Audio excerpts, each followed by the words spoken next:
Hi, this is Jerry, and what I'd like to talk about today is helping buyers be more successful getting their offer accepted. In today's crazy market, lots of houses have multiple offers. The problem with most folks is that they are just doing business as usual.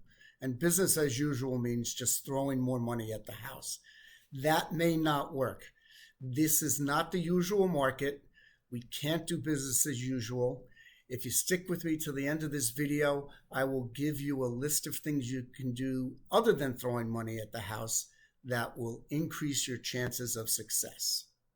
Now, for buyers, I want to give you 3 tips that'll help you get your offer accepted and a strategy that does not necessarily involve only throwing more money at the property.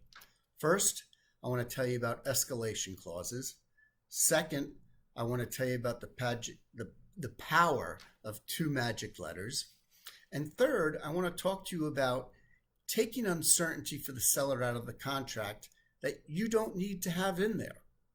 All right, escalation clause is a tool by which you agree to increase your offer should the seller present you with any other verifiable offers. They have a cap on them, so you can't go too high. You might say, I'll go $2,000 over your highest verified offer, up to $323,000, okay? What they allow you to do is to show that the seller that you're willing to spend more money, but you're not putting it all on the table at once. And the seller has to provide you with the verifiable contracts, and then you have to provide them with more money. It's a way to not offer up all your money at once if all your money at once isn't needed. Now I want to talk about the magic of 2 letters. And when I say 2 letters, what I mean are letters to the seller. I think you've all heard at this point about how you should write a personal letter to the seller, and that's true, but you need 2 letters, one from me and one from you, and they have to be written correctly. Otherwise, they give you the illusion of hope without having any real impact on the transaction. First is the letter that I need to write. And the letter that I need to write is a quick summary of all the good financial reasons that the seller should accept your offer. A lot of what's important to the seller is scattered throughout different parts of the contract.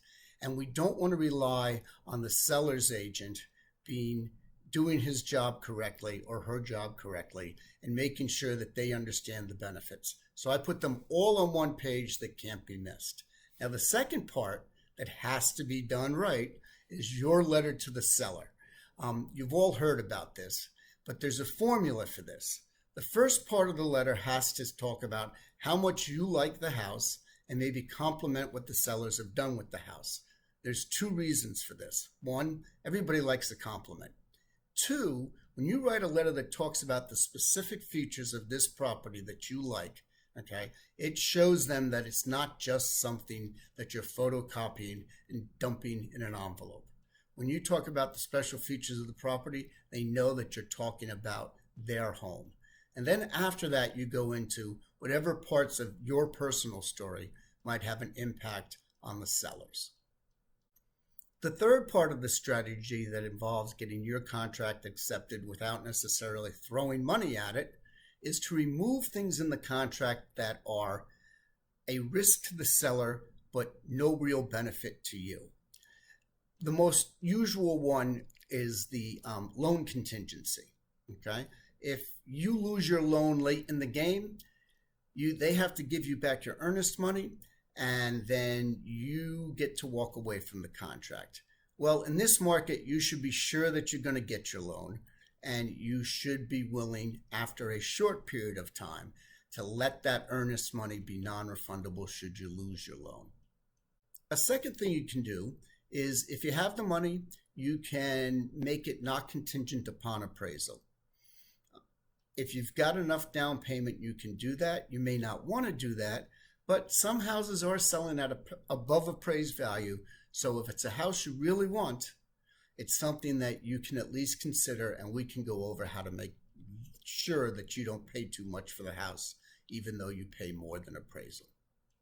Again, it's knowing the details and knowing how to do the paperwork that makes any of these tools work correctly. And I've been doing this a long time, and I can make them work correctly for you. So I hope whether you're buying or selling, you'll give me a call and we can talk about your special situation in these crazy times.